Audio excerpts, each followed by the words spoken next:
How's it going, everybody? Welcome back to another episode of The Tactical Perspective. I am your host, the crusty old crow, also known as Ryan. See, look at that, Clark Kent. You can't tell. Did you know it was me? No. Anyways, welcome to this episode. This is the third take of my second episode I've done today. I've had no luck with this figure getting a review banged out. Like I said, this is my third take with it. So we're going to see if we can get this one done. Earlier I did the Falcon review. I bit the bullet. I went on the figure, went in there with a mission. And I'm going to update you on that mission before we get into today's figure. Today's figure was, it was an iffy one for me. I wasn't sure I was ever going to end up doing this one. But I'm doing it. And actually I don't feel bad about it at all. Today we're going to do Zarana. But before we do that, in the background, might be distracting a little bit. You can hear some music. This is July Talk, a Canadian artist that I really like. I think they're out of Toronto, Ontario. I got really big into them when I was hearing them at my last posting in Edmonton and Wainwright, Alberta. Big July Talk crowd out there. And you're going to hear me doing this every now and then, playing some Canadian music, because that's what I do before the videos and that's what I do after. I listen to my music and getting my vibe. This is Guns and Ammunition, by the way.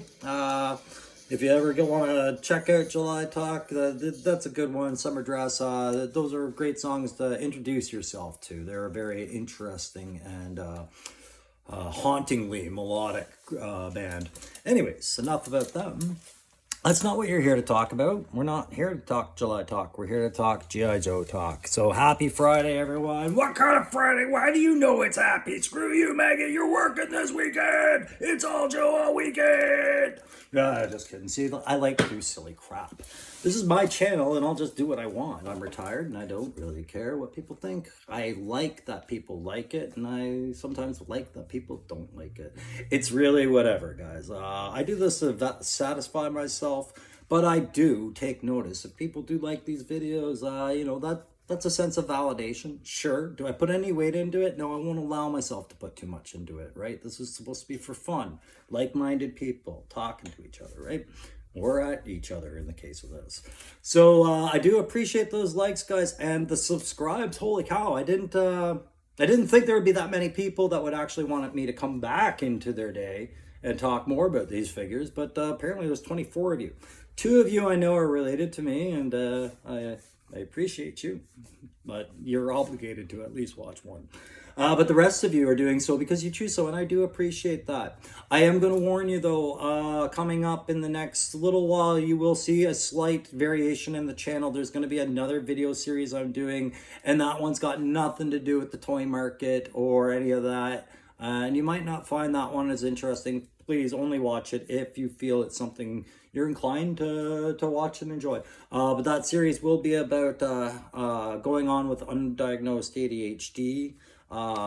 For my generation, what that looked like when we had tried to have careers, and how it was severe ADHD that I had, and still have to this day. Of course, it doesn't go away, and how that affected my military career, and it had a lot of effect on that. And so that video series is called Broken Compass, Lost Map, and basically that's going to be a chaptered, probably very limited series, as I just kind of discussed that. And once I get to the part where I hit the end of the career, I'm done talking about it. So enough of that plugging.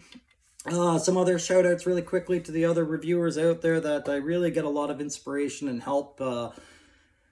Just kind of sometimes feeling a little bit more relaxed in front of an audience, and that's the guys over at Analog Toys, Tony there, Mark over at Saturday Morning Toy Collector, and Kyle Peterson, and even Articulated Ninja. Although I never see him in front of the camera, it's fine. He makes it with his avatar, and that's a lot of fun to watch too, and what a creative spirit he is. So a quick shout out to those guys. If you are into these toy reviews and you want to go down these rabbit holes, those are the guys I start with. I by no means would start with me, I no means would finish with me, But I'm glad you're here and talking to me, or listening to me at least. Listen, guys, one thing I'm not sponsored. Everything I do, I just pay for myself, all right? And I have no problem with that. That's how I choose to use my disposable income and spend my time. It's my choice, right? So I'll buy these action figures and I'll review them, and I'm nobody's paying me to do it, and nobody's giving me any deals, and that's fine. However, that's not going to preclude me from sending shout outs and plugs and maybe a bit of free advertising when I see that it's deserved, all right? Like I did with the music last week, or last episode, I was playing some Dead South in the background, another band I'm really big on out of Regina. And today I'm doing other Canadian bands, right? Just to remind you, Canada has some friggin' beautiful talent out here. But today I'm going to plug a store in my local area where I did go and pick up number 48 in this series, Zarana. You see she's out of the box already. The first 2 takes I tried doing an unboxing and then I got interrupted. So she's been unboxed. This is kit free, but you can see that side art, the widely criticized, controversial side art. Don't matter.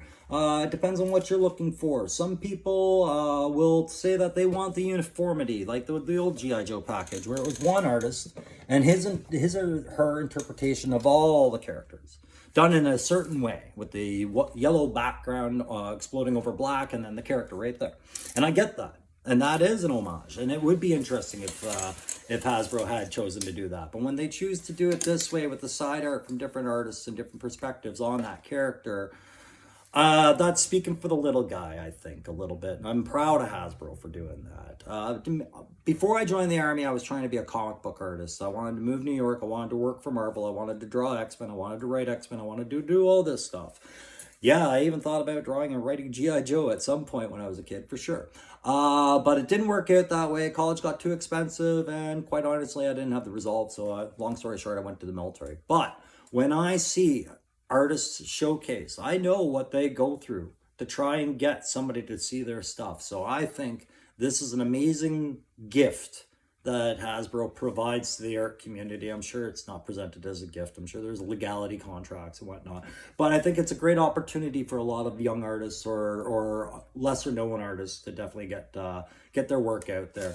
In the case of Zarana, if any comic collectors are out there and they know who this artist is, great. But I definitely see a J. Scott Campbell influenced artist. I don't know if this is actually J. Scott Campbell.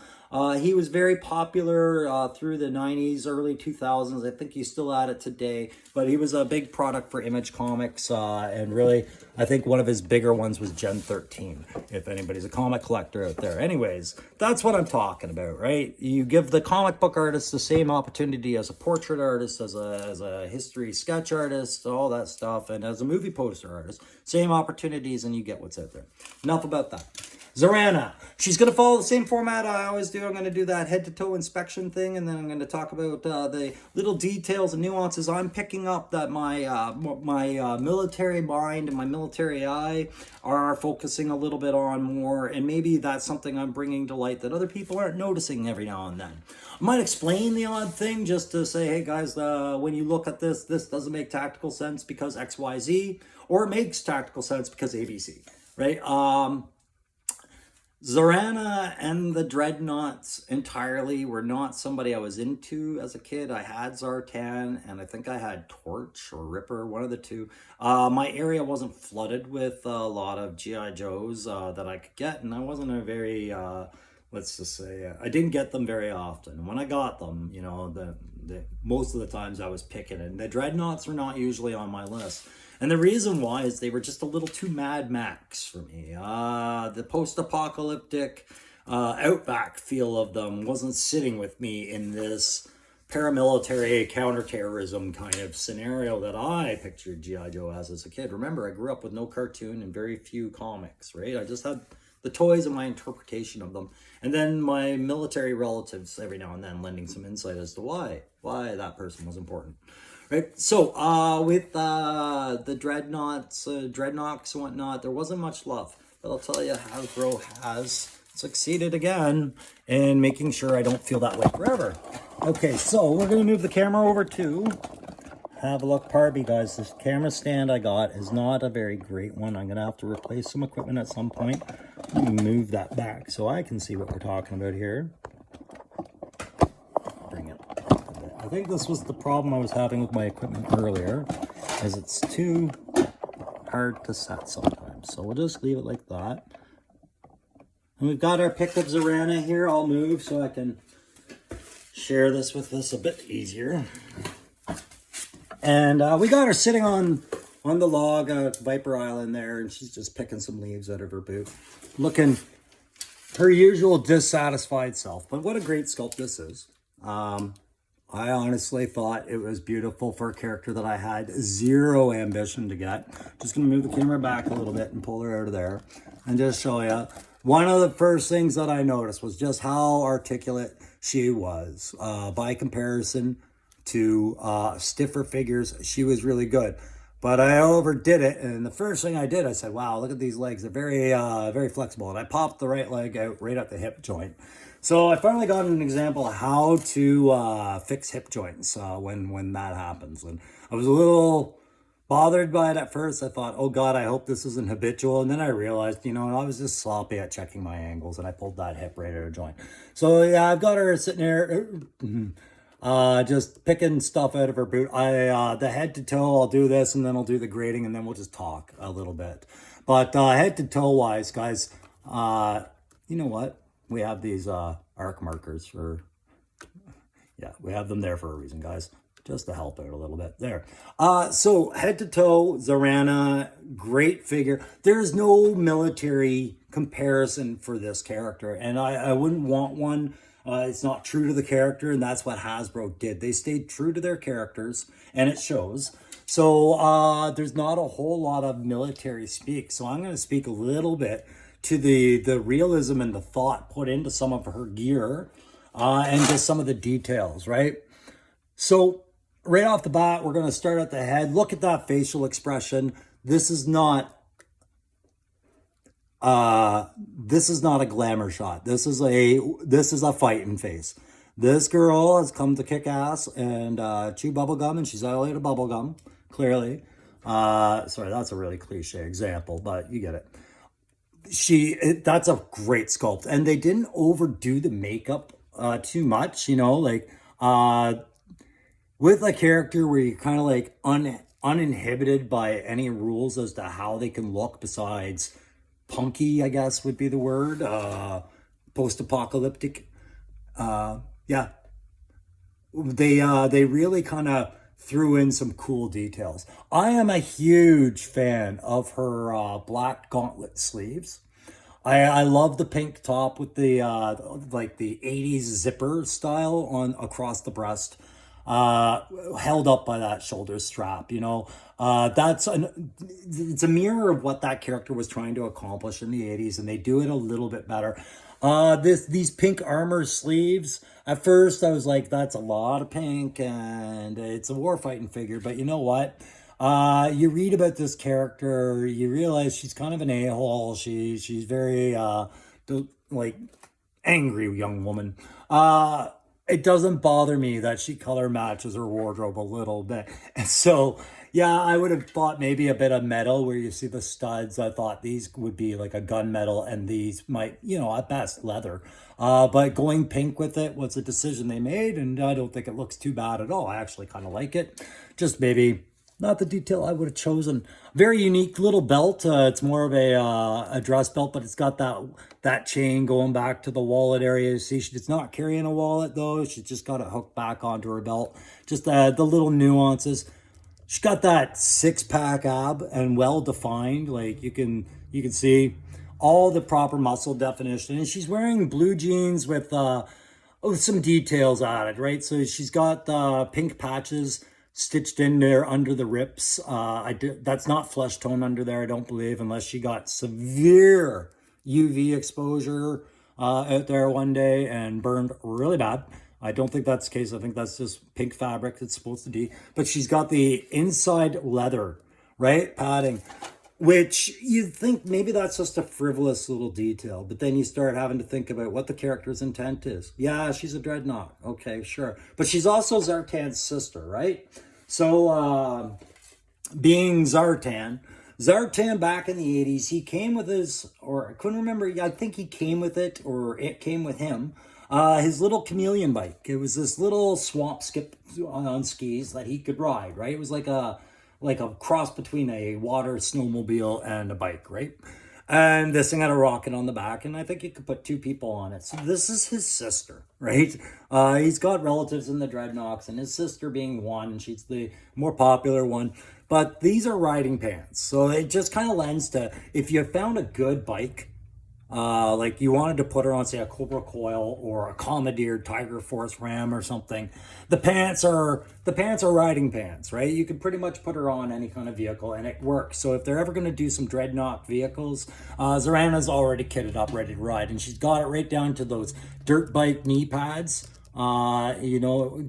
which just can really complement those pinless elbows and knees, is the bike padding and the spiky padding. She's got that going on, and she's got these fantastic, I'm sorry guys, there's a lot of Albertan in me. I spent a long time in Alberta, and that is my home at heart. And I respect a good pair of boots when I see them well done, and they really did do a good pair, pardon my language, shit kickers with the spurs. And the spurs, I loved it. As soon as I saw the spurs on one of the reviews, I was like, that's it, I'm buying Zarana. Now, those of you who are familiar enough with the figure and the G.I. Joe line know that this particular beauty, this menace of a woman, she comes with some extra kit, right? One of the things missing off her side, I took it off when the leg fell off and I forgot to put it back on before the video. Her side knife, nothing too groundbreaking there. It's just your standard bayonet handle. And it looks like a bayonet knife. It looks like the old Canadian bayonets. But I think it's just meant to be a straight up stabbing knife, right? But otherwise I'd see a mounting lug on the back, which pardon me, that's not even close. Otherwise I'd see a mounting lug in the back, but it's just a standard stabby knife, right? Sits on her leg. I'll put that back on there at another point in time. I just wasn't thinking about that at the time. Gonna spend a little bit of time talking about this bad boy, this rifle that she comes with. What a leap and bound improvement over the original Dreadnought weapons. Here's why, guys. The Dreadnought weapons in the past, I thought, were completely ridiculous. And it was nothing against the creativeness of them. They were creative. Oh my goodness, yes. But were they palatable for me at all as a child? No. And as an adult and a trained soldier who understands how weapons work, oh god, no. So Zarana, if you look her up, and as I talk, maybe I'll try and find that image. Zarana came with a similar weapon like this. It was a spinning blade at the end of a gun, right? The gun was a fictitious gun. This one looks to be at least heavily based, if not completely based, off the FNSCAR, the SCAR, right? But back then it was just like, I don't even know what gun they had based it on. But the problem I had with it was that the entire barrel was obsolete on that gun due to the fact that the blade was rusted right at the end of it. And in fact, they did so knowingly, doing it that way. And here's what I'm talking about, guys. Let's just have a look. Sorry. There. You see how that blade is right at the end of the barrel of this gun. This clearly a rifle. And that to me just ruined the idea of Dreadnoks as a viable fighting force for the rest of their existence in the Joe-verse until now. If you're gonna carry something that looks like a gun, you need to be prepared for gun-like consequences, right? So let's imagine they did this intentionally and said, you know what, mate? These friggin' guns don't work no more. I haven't ever cleaned it. It's all jammed up. Don't got a bolt for it. Don't got the breech cleaned out. And we're out of ammo. Let's just kind these close combat weapons. Sounds good, yeah. So they do that. And now they look like they're carrying guns with fixed blades. And they're expected to have range for fighting capability with these things that they're carrying that look exactly like guns still. So I'm not going to match force on force and say, well, I'm going to try and take them out within gun range. I'm going to call for fire, or I'm going to assign a sniper, or I'm going to lay in a larger amount of firepower on that target because they have guns to defend themselves. Why the hell wouldn't you? So to me, turning this gun into a close combat weapon and just using the body of the gun as the housing for the pulley relay, and that's how that old gun worked, is the pulley relay went up the barrel to spin the blade, was a huge mistake tactically by anyone who considered doing that, and therefore, like I said, made the whole concept ridiculous. This has been fixed, right? So now with the SCAR designed gun, what they've got here is, I'm assuming this is some sort of battery supply or just an extra handle for her to grab onto. But this blade is no longer obstructing the muzzle or any of the barrel. Any of the action of the gun is not obstructed by this blade. So now this is like a bayonet. It's a close quarters combat weapon. It is sturdily mounted on, which they made sure there's a large touch point, points of contact between the cutting mechanism and the original barrel of the gun. So this thing's sturdy enough to swing around and cleave like a MF with, right? So they salvaged the dreadnoughts by, in my opinion, by making these guns make more sense and not turning them into a reason to get shot and wonder why you got shot, right? That was it. Another great feature that she had, and this one took some thinking on my part, was this neat little backpack. I do like this little rig. It's small, it's humble, it serves its purpose. It doesn't take a huge footprint on her back. It just sits in that back hole, no problems. Come on, get it on there. Whatsoever, it goes on. But this knife, I had to look at the package a couple of times to figure it out, and I don't recall if I ever heard anybody address the issue as to exactly what they were accomplishing with this knife. But this was included in there. And when I saw it through the plastic, at first I thought, no, that's not supposed to be blood, is it? I mean, like, I get it, knives, bloody knives. There's always that temptation, but I'm pretty sure the toy marketing industry has an entire Bible as to why you don't put blood on toys. So then I thought it was perhaps rust, and I loved the idea of rust on their weapons. Like, yeah, just not only are they coming at you with cutting tools and carpentry tools and firepower finally again, and anything else they can make in their workshops, but they're not taking care of this crap. You're going to get tetanus if you fight a dreadnought. You're going to get tetanus flat out. So that's what I initially thought that was. But then when I looked at the box art one more time, and I really had a good look at what they were expressing right here. Let's see if I can get it right there. It's a hot knife. It's a heating unit attached to the base of the knife to make that blade like magma hot, I guess. So Hasbro showed that it was heated by painting it like a flattish red. Sorry guys, I'm a bit colorblind, but that's what I'm seeing, kind of a flat red, but it didn't really capture the glowy effect, I think, as much as it could. I'm probably going to play around with a bit of paint, dry brushing, maybe try to get a bit of a couple other lighter tones of red going to an orange to try and get that to glow a little bit more. But I thought that was an interesting ad. So the last one is the one that I think everybody has learned to like about this figure to some degree. Hasbro recognized that G.I. Joe has been depicted in a couple of different ways between the comics and the movies and the cartoons and the toys themselves. You've had other variations of the characters with similar themes, right? So with this one, you're not limited to just this head and hairstyle, pardon me. Sorry, you are limited to the head, not the hairstyle. Here she looks like maybe an AI computer. Shout out, I guess we did lose Sinead O'Connor recently. That was sad, but not sure why that reminds me of. She wasn't deformed, she just had no hair. But here we go. So this is the other way we can wear Zarana's hair, like the, 1 second. I just noticed the sideburns. If you don't put them in exactly right, the hair that flows down in front of the ears can get tucked up under. But there you go, you got your Rat Rod Betty biker garage punkster type haircut there, hairstyle. She's got it all wove in, kept high and tight, right? And those are these are the nice little ads that these guys throw in that don't boost the price point at all. This was your standard price point, 35 Canadian kind of figure.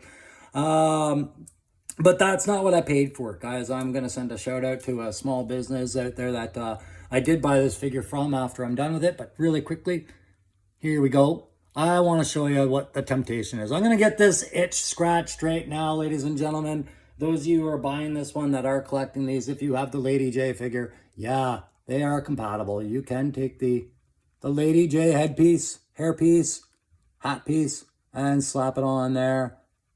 To no ill effect. It is a good fit. It's a little loose with the hat one. Like I have to kind of push it down, but it's not noticeable. You could get away with it. And then of course the other Lady J hairpiece. Now they aren't the ones that are intended, but as you can see, they work out, right? So just some considerations on that, that you do have the options as to what hair you want on your Zarana, right? So I'll just put of course I picked the harder hairstyle to put back on her head, but there we go. So Zarana. Hey guys, so Zarana, I didn't think I was ever going to get her. I've explained why. Not a massive fan of the Dreadnoughts back in the day. But based off what I've seen of Zartan so far and Zarana, I mean, I'm all in on this collection, and that's fine. I'm going to be buying the Dreadnoughts, especially when I see the level of effort and interest and oh my god, like I'm still picking up little things. Sorry guys, I didn't look at this very long before the video, but look at those flames scribed into the leather of the boots, right? And the stitch. You know, I mean, it's just there's such good work, and the people at Hasbro, you know, I hope they go home and they just smile day to night loving the things that they're doing because they deserve to love it. They're doing a fantastic job. All right, guys, that's pretty much Zarana and her equipment. Playability grade, I'm giving her an A. I'm going to give her an A+ because she is a highly posable and, you know, an interesting to look figure. I definitely respect it, and I think the sculpt and the equipment she came is all great. No problems there. The tactics wise, I have to step out of tactical. I see the only tactical things I see are the fact that the way that they've now dealt with punk rock, I wouldn't say steampunk, but scrapyard punk, like I said, rat rod, tradition, weapons and equipment, they've made them look more functional. They make them look better. So, you know, that goes a long way. I'll cram that under tactics, and I will push tactics off to the side to creative perfection. And I do think that this is an example of some very well defined and well refined design and creative character creation skills. Just phenomenal. Like even right down to the Michael Jackson type studded leather 80s jacket hold shamog she's wearing is just fantastic. So to the creative team, they pull this one into the tactical grade of an A as well.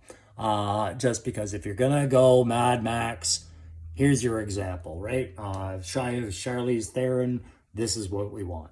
So that's her. Guys, I'm going to quickly just let you know where I picked this one up. Usually I go to any store that I can either use my military discount or have a coupon, or I'm willing to pay full price.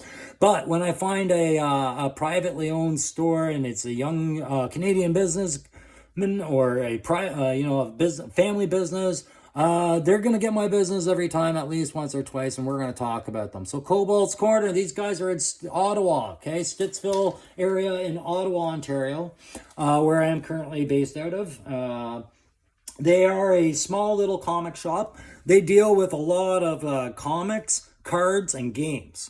All right, but they do have some interesting figures. They have the classic animated G.I. Joe ones there that you see on some of the collectible sites, and they had a few of these kicking around. And I really want to plug them because I think that these guys, they have a great store, and I don't think they get talked about enough in enough ways. So I just wanted to thank them for their time today and thank them for carrying this product, and I hope to deal with them again in the future. I also like the fact that they also promote other people. They have new Canadian authors that they display their work there. Like they if there's something that like a Canadian entrepreneur who's got a game on the market that they're doing, they support that. So they've got a lot of local artist crafts in that shop as well, and definitely worth checking out. If you've ever wanted a D20 scented candle, they're the place to go. But that's where I went for Zarana, and if you're in the Ottawa region, do check them out. All right, guys, I got just a few seconds left. I'm going to push this just over 30 seconds or 30 minutes and just quickly update you on Falcon and what I did with the face. I decided to go with the Call of Duty Liv Schreiber Sabretooth beard, the mullets and the chops. I did so well aware that this is, the character's got an Italian heritage, clearly. Vincent Falcone, is it? But I couldn't live with the Defoe look that both me and others have commented on. And I decided to do some green stuff work, and I made these thick mutton chops, which right now they're green because the putty's dry, just about dry, and I'm getting ready to paint it. And right now, and I'll show you where else, what else I've done in another conversion update at another point in time. But just to let you know, Falcon, I'm happier with the face. I think I'll know once it's painted, but that's the update on that. All right, guys. Thanks again for hanging out with me today. If you like this video, please press that like. If you really liked it, subscribe. Hit those comment sections. If there's things that you agree or disagree, or things you want to talk about the figures, get it off your chest. I'm listening, I'm reading, and I appreciate any time or attention that these things get, just because you know, it's nice to know that you're not wasting your time necessarily when you're actually setting out to waste your time. All right, so thanks again, guys. Remember to check out July Talk and other Canadian artists, and support some local game stores, especially the little guys. All right, and we'll see you next time on The Tactical Perspective. Thanks again.